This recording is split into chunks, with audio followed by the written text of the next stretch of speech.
In this video, now that we've seen L'Hopital's rule, I'd like to actually go through and apply it to some basic examples.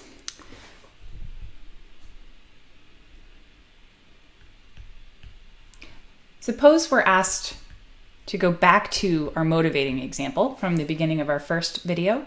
That was where we were asked to find the limit as x approaches 1 of natural log of x over x minus 1. We've already established that we get the indeterminate form 0 over 0. And from our statement of L'Hopital's rule at the end of the last video, that is a case in which we can apply the rule. So it's a good idea to, in some way, indicate when you are using L'Hopital's rule. I like to put an LH on top of my equal sign.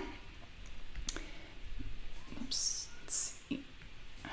So according to the rule, what we need to do is take the derivative of our f of x, that is the derivative of natural log of x, and recall that that gives us 1 over x.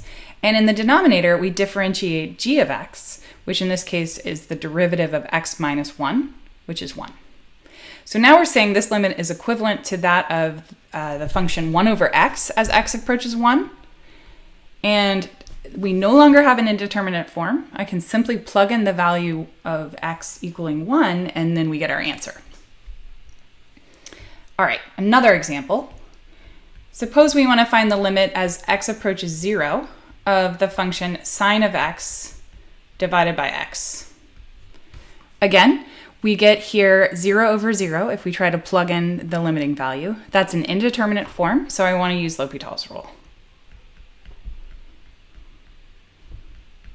So taking the derivative of sine of x, I get cosine of x, and the derivative of x is 1. Now, again, I always try and plug in the limiting value, and we no longer get an indeterminate form. Recall that the cosine of 0 is 1. We're dividing by 1, and so, again, we simply end up with 1.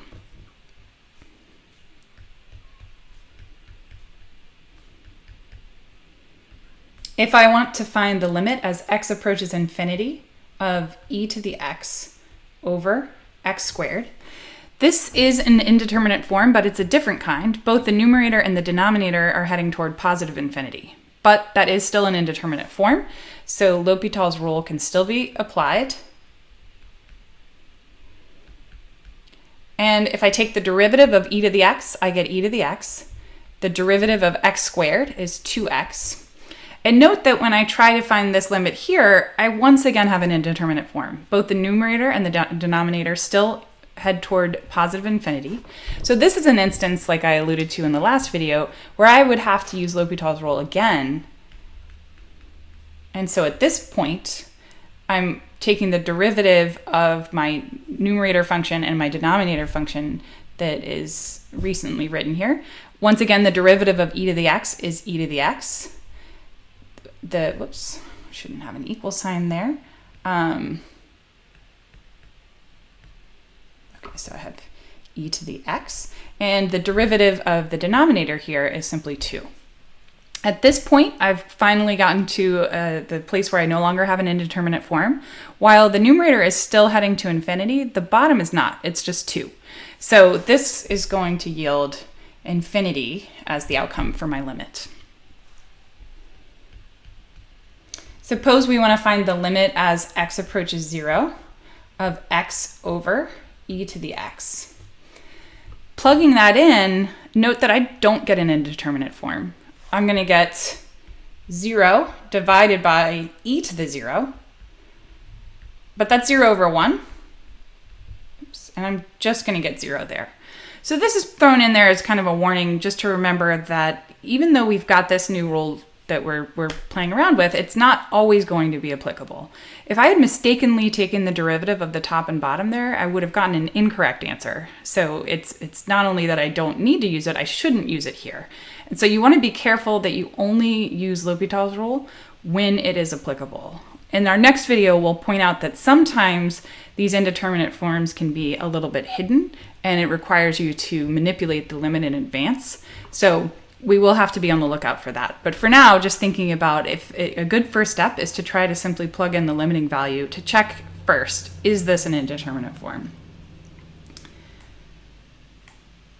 So kind of some takeaways from these examples. We see that you can use L'Hopital's rule multiple times in a row. We also see that you should not use L'Hopital's rule when you do not have an indeterminate form. And finally, I'll also say that we've kind of established a practice that when we are using L'Hopital's rule, we want to notate that in some way. And so I've been doing that with the LH on the top. And I want to finish this video with just pointing out a common mistake that I see a lot and that hopefully you can avoid,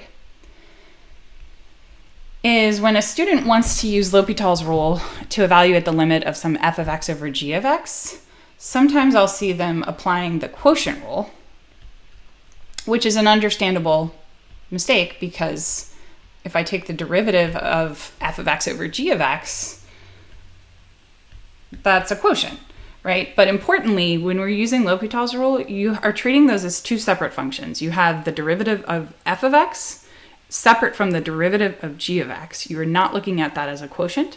So you just want to be very careful with that and kind of avoid making it more complicated. And again, if we do that, we're going to get the wrong answer here. So try to avoid that mistake.